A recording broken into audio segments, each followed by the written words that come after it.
So it's June 1st, 2019, and I am getting ready to make my first major purchase in 20 years. And let's see where I go.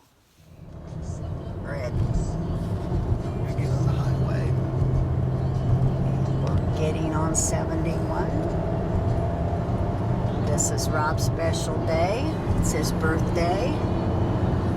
Hold on, Mama.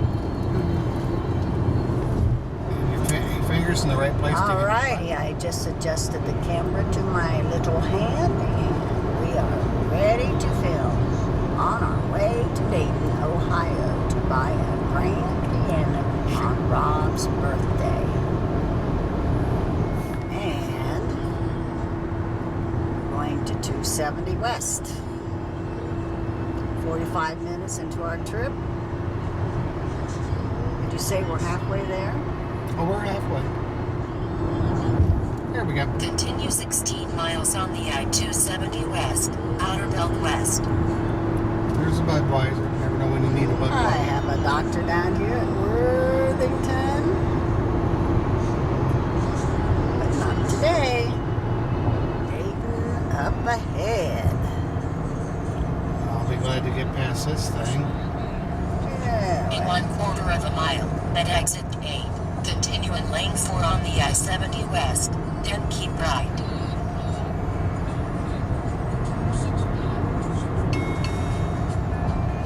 Ding. Here we are. Off and running. I know these trucks are very important to a lot of people, but you can't see through them. Miles on the I-70 West. Bouncing. When our Oh, they had film a here. Perkins. That's been good too. Well, I'm not going to stop this exit because it's too close to that one. But next exit we'll start. We're going to get serious now. I'm getting hungry for breakfast.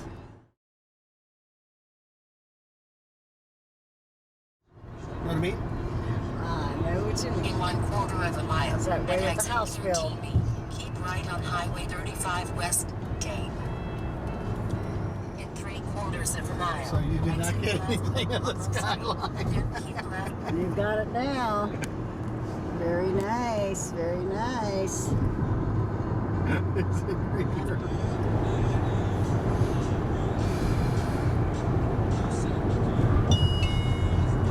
Very close.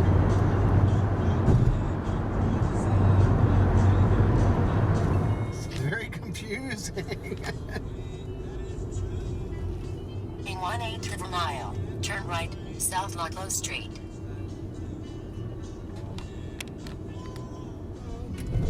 We're almost there. Almost there. Yeah, it's just Excitement is on building. the left. Oh, no, 0.2 miles. We In gotta 1/8 of a mile, better right, South Patterson Boulevard. South Patterson. where it says pianos. Oh, and here we are. How exciting. Yes. That's in there. Destination on the left, 868 South Patterson Boulevard. And they're open. Oh yeah, they're waiting patiently for us.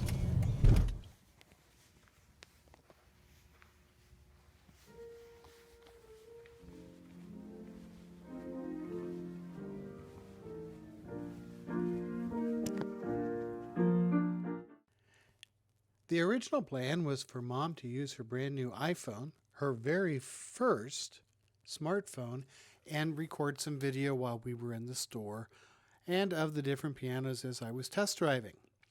As you can see, she was having a little issue with starting and stopping the video at the right time.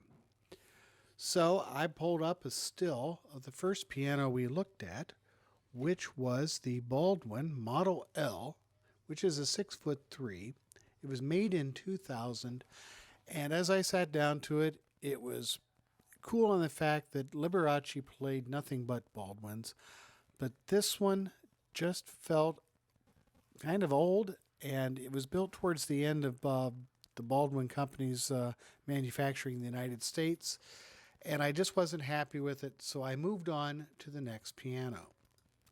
Next was a Yamaha G5, which is a 6'6" semi-concert grand. It was made in 1993, and I sat down. I just did not like the way it felt, and it sounded like a Yamaha, and I needed something mellower than that. So I moved on to the next one.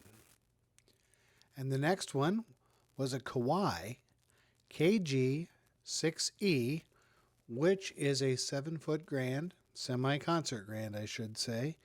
It was made in 1988, and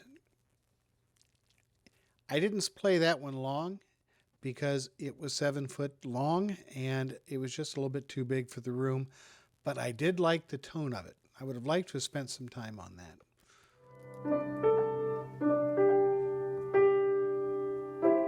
Trying it with the lid down. See how the tone is.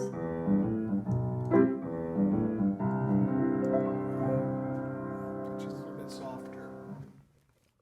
Next was the Hallett Davis. This was a 6'2" grand.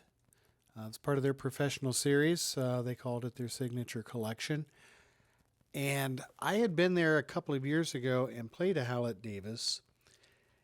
It was a 5'7", and my biggest criticism of it was it had a weak bass, but the piano itself really had a nice tone.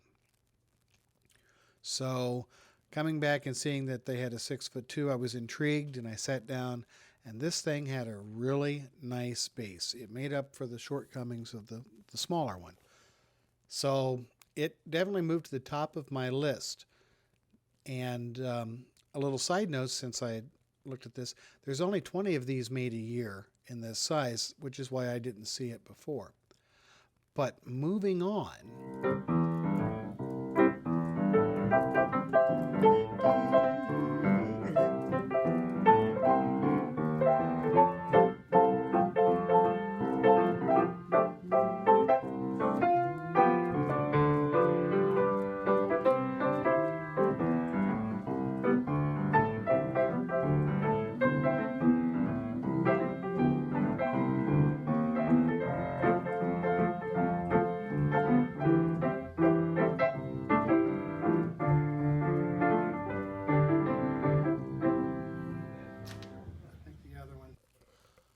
Was a brand new 6'2" Broadman PE 187. I played one of these a couple of years ago when I was down at the store, and I really loved it. The Broadman Company was founded by several of the executives from Bosendorfer, and everything in the piano is German made. It's just assembled in China in the Broadman factory. It's modeled after a Steinway A, and this particular one I played that day was particularly bright. The one I played a couple years ago was really nice. It was fairly mellow. So I bounced back and forth between this and the Hallett Davis before ultimately making my decision. And a decision I did make. I walked out of the store with a brand new piano purchased. It was one of the last two. And here they are delivering it on the 18th. Took long enough, I'll tell you. I had to wait 2 weeks. But they called me on Monday night to tell me that they could do it Tuesday. I was pretty excited. And it goes. Excited is my old Wurlitzer. A little tip, make sure you have your room cleared when you buy one so they have plenty of room to maneuver everything around. And if anyone tells you my living room's not very big, it will hold 2 grand pianos. Now, which piano is it that I selected? None other than the Hallett Davis.